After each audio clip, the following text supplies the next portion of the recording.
Thank you once again sir. ఇప్పుడు మన కల్లపాలెం మండలం జడ్పీటీసీ గారు పెద్దలు పిట్ల వేణుగోపాల్ రెడ్డి గారు 2 నిమిషాలు మహాసింద కోరుతా ఉన్నాం.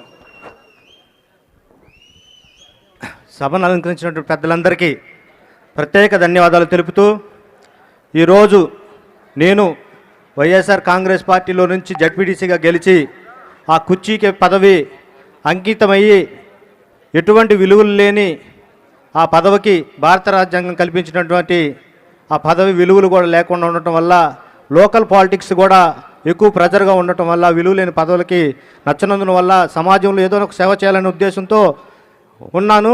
అలానే బాబు గారి విజన్ కూడా రాష్ట్రానికి అవసరము. లోకల్గా ఉన్న మా నరేంద్రవరం రాజు గారి సేవలు కానివ్వండి, ఆయన రాజకీయ విలువలను కానివ్వండి, ఆయన వెంట నడవాలని నిర్ణయించుకుని నరేంద్రవరం రాజు గారి గెలుపు కోసం కృషి చేస్తానని మాటిస్తూ, జై తెలుగుదేశం, జై చంద్రబాబు, జై. థ్యాంక్ యూ అండి. ఇప్పుడు మాజీ శాసనసభ్యులు పెద్దలు ద్వారకానాథ్ రెడ్డి గారిని మాట్లాసిందా కోరుతా ఉన్నాను.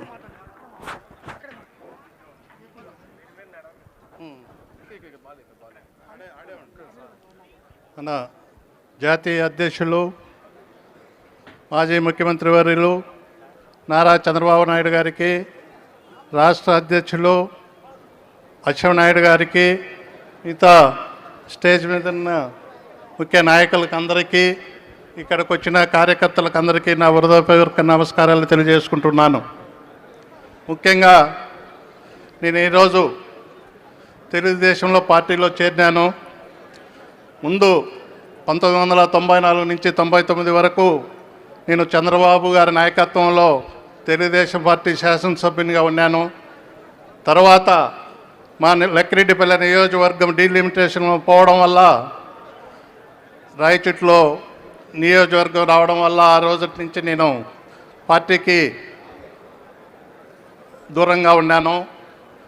అయితే 99 తర్వాత రాయచోటి నియోజకవర్గంలో వైసీపీలో చేరి దాదాపు 20 సంవత్సరాలు వైసీపీ పార్టీకి సేవ చేసినాను.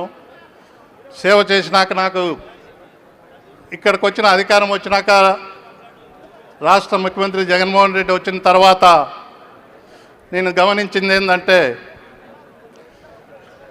ఎక్కడ చూసినా అవినీతిమయం, ఎక్కడ చూసినా విధ్వంసం, ఎక్కడ చూసినా ఆయన నలుగురిని పార్టీ ఆఫీసులో ఏజెంట్లుగా పెట్టుకొని ఎవరైతే పార్టీకి కలెక్షన్ చేస్తారో వాళ్ళని నలుగురిని పెట్టుకొని వాళ్ళ దగ్గర కలెక్షన్ చేసుకుంటా కార్యకర్తలను కానీ, ప్రజలను కానీ, నాయకులను కానీ, ఎమ్మెల్యేలను కానీ, మంత్రులకు కూడా కనీస అపాయింట్మెంట్స్ ఇవ్వకుండా ఆయన చూసే అరాచక పాలనకు నేను ఈరోజు 20 సంవత్సరాలు చేసిన పార్టీకి ఆయన ముఖ్యమంత్రి అయిన తర్వాత కనీసం ఆయన సీఎం పేసీలేక అడుగు పెట్టలేదంటే మీరు గమనించండి. ఆ పేసీలేక కూడా అడుగు పెట్టకుండా ఈరోజు నాకు సంతోషంగా ఉంది. ఈ పచ్చజెండా కిందికి మళ్ళీ తిరిగి వచ్చినందువల్ల నాకు ఈరోజు మళ్ళీ చంద్రబాబు గారిని ముఖ్యమంత్రి చేయాలా, అటువంటి ముఖ్యమంత్రి మనకు అనవసరము అని చెప్పేసి మళ్ళీ చంద్రబాబు గారిని ముఖ్యమంత్రి చేసుకోవాలని చెప్పేసి నేను మళ్ళీ ఈ పార్టీకి పచ్చజెండా కిందకు వచ్చిన దానికి ఈరోజు నాకు చాలా సంతోషంగా ఉంది. ఇక్కడికి వచ్చిన మరి పెద్దలందరికీ నమస్కారాలు తెలియజేసుకుంటూ, ఇక్కడికి వచ్చిన కార్యకర్తలందరికీ నమస్కారం తెలియజేసుకుంటూ, మనం మరీ ఈసారికి చంద్రబాబును గట్టిగా మనం ఫైట్ చేసి తప్పకుండా ముఖ్యమంత్రిగా చూడాలని మీరందరినీ కోరుకుంటూ సెలవు తీసుకుంటున్నాను. జై హింద్. థ్యాంక్ యూ ద్వారకానాథ్ రెడ్డి గారు. మరి ఇప్పుడు మాజీ మంత్రివర్యులు పెద్దలు పూజ్యులు దాడి వీరభద్రరావు గారిని మాట్లాసిందా కోరుతా ఉన్నాను.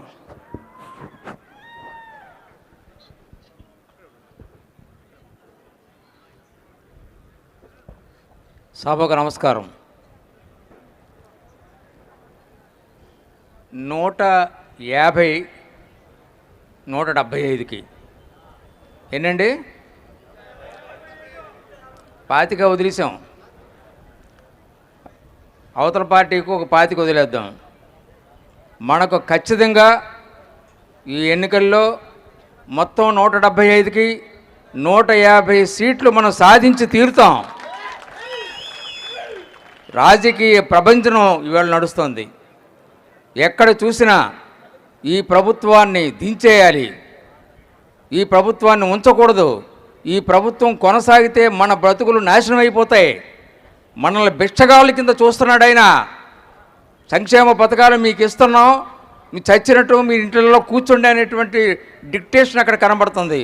ఇటువంటి అరాచకమైనటువంటి పాలన, అటువంటి నియంతృత్వమైనటువంటి పాలన ఏనాడు కూడా స్వాతంత్రం వచ్చిన తర్వాత మనం చూడలేదు, కని విని ఎరగలేనటువంటిది. అటువంటి పరిపాలన మనం తుదముట్టించాల్సినటువంటి అవసరం ఉంది. ఏమాత్రం మనం కన్నురెప్ప కూడా వేయకుండా మనం పని చేస్తే మాత్రం తప్పనిసరిగా ఆ 25 సీట్లలో కూడా ఎన్ని వస్తాయో వాళ్ళకి తెలియనటువంటి పరిస్థితి తీసుకురావాలి.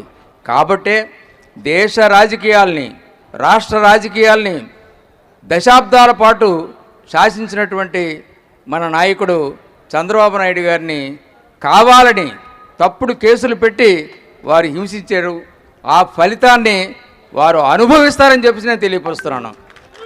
అది మామూలు చేసేది కాదు. ఒక మంచి మనిషిని, ఒక పెద్ద మనిషిని, ఒక నిజాయితీ అయినటువంటి మనిషిని, ఎందుకంటే వారితో నేను ముందు నుంచి నా గురువు గారు, వారిని నేను చూశాను, అంటి పెట్టుకొని చూసాం. నేను రామచంద్రయ్య గారు, మెదలు మా శ్రీనివాస్ గారు, వీళ్ళంతా కూడా నిజాయితీకి మారుపేరు చంద్రబాబు నాయుడు గారు. ఎక్కడా కూడా ఏమాత్రం కూడా స్కోప్ లేకుండా ట్రాన్స్పరెంట్గా ప్రభుత్వం ఉండాలి అని ప్రతి డిపార్ట్మెంట్ని కూడా శాసించినటువంటి రోజులు ఈ ప్రపంచంలో ఎవరు కొడుకు ఉండవు. అటువంటి చంద్రబాబు నాయుడు గారిని శాసించారు. అంతేకాకుండా ఈవేళ లోకేష్ బాబు కూడా బాగా ఇంప్రూవ్ అయ్యి ఆయన ప్రజల్లోకి వెళ్ళి, ఆయన జనాల్లోకి వెళ్ళి ఆయన మాటలు మాట్లాడుతుంటుంటే అది కూడా సహించలేక ఆయన్ని కూడా ఇబ్బంది పెట్టడానికి ప్రయత్నం చేస్తున్నారు. తప్పనిసరిగా వీరిద్దరి నాయకత్వంలోనూ కూడా ఈ రాష్ట్రంలో తనకి అధికారం రాదేమో అన్నటువంటి భయంతో ఆయన ఉండడం అనేటువంటి జరుగుతోంది. కాబట్టి అందరికీ కూడా మేము అప్పీల్ చేసి, నేను కూడా మరి గతంలో నేను 32 సంవత్సరాలు తెలుగుదేశం పార్టీలో ఉన్నాను, 1982 నుంచి. దురదృష్టవశాత్తు మరి 10 ఏళ్ళు దూరంగా అయిపోయాను. ఈవేళ అటువంటి సంఘటన బాబు గారికి జరగడంతో నేను మా కుటుంబ సభ్యులందరం కూడా చాలా బాధపడి బాబు గారి చెంతకు చేరి బాబు గారికి అండగా నిలబడాలనేటువంటి ఉద్దేశంతో ఈవేళ పార్టీలో మళ్ళీ మేము అందరం కూడా చేరడం అనేటువంటిది జరిగిందని మీ అందరికీ మనవి చేస్తూ, మరి తప్పనిసరిగా చంద్రబాబు నాయుడు గారిని ముఖ్యమంత్రిగా చూసేటువంటి రోజులు వస్తాయి. ఆ రోజుల నుంచి మళ్ళీ రాష్ట్రం చక్కగా మంచి అభివృద్ధితో స్వర్ణ రాష్ట్రంగా మళ్ళీ పేరొందుతుంది అని మీ అందరూ మనవి చేస్తూ, NTR NTR NTR Chandrababu Chandrababu Chandrababu. Thank you sir. ఇప్పుడు మన రాష్ట్ర అధ్యక్షులు పార్టీకి అలాగే మా అధినాయకులకి ఇప్పుడు కూడా వెన్నుదన్నుగా ఉండి ఈ పార్టీని ముందు తీసుకెళ్తున్నటువంటి మన అన్నలు అచ్చెన్నాయుడు గారు మాల్సిందా కోరుతా ఉన్నాను.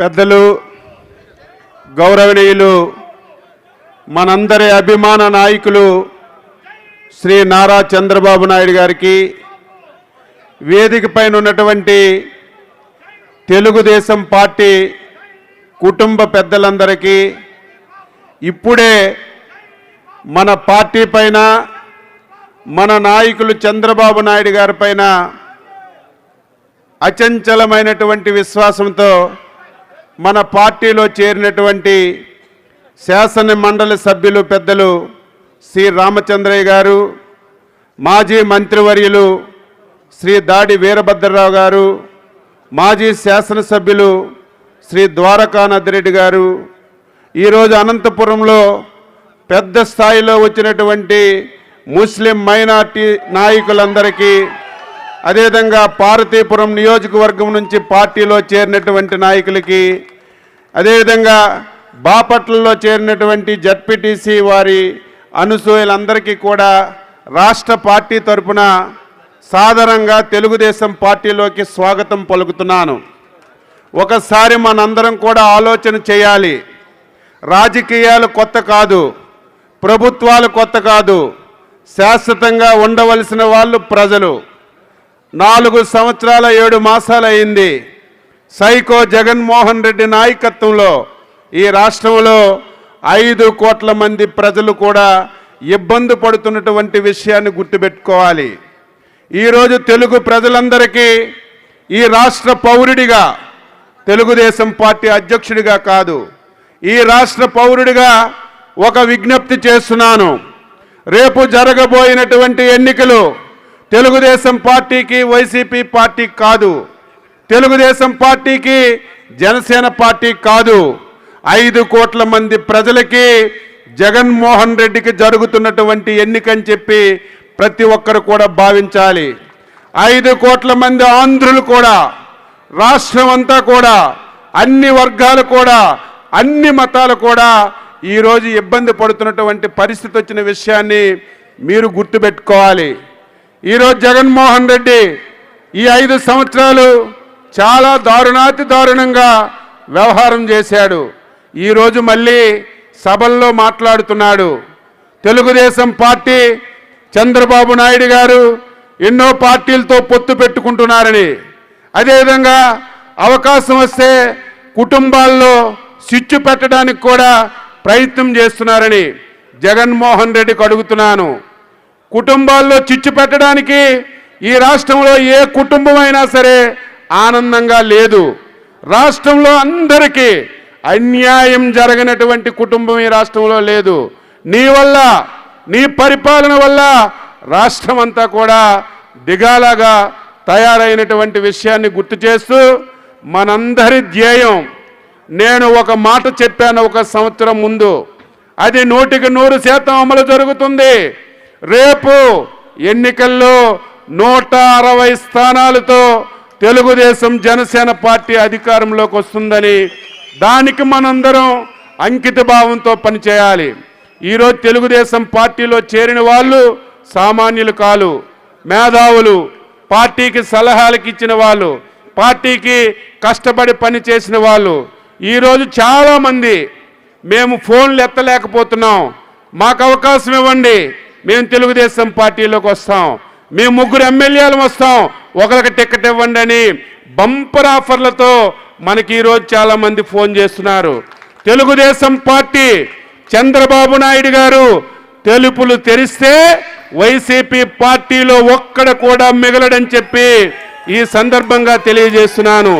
జగన్మోహన్ రెడ్డికి, వైసీపీ పార్టీకి ఓడించడం జరిగిపోయింది. కానీ మళ్ళీ జగన్మోహన్ రెడ్డి లాంటి దుర్మార్గుడు రాజకీయాల్లోకి రాకుండా చేయాలి. మళ్ళీ వైసీపీ పార్టీ ఆంధ్రప్రదేశ్ రాష్ట్రంలో కనపడకుండా చేయాలి.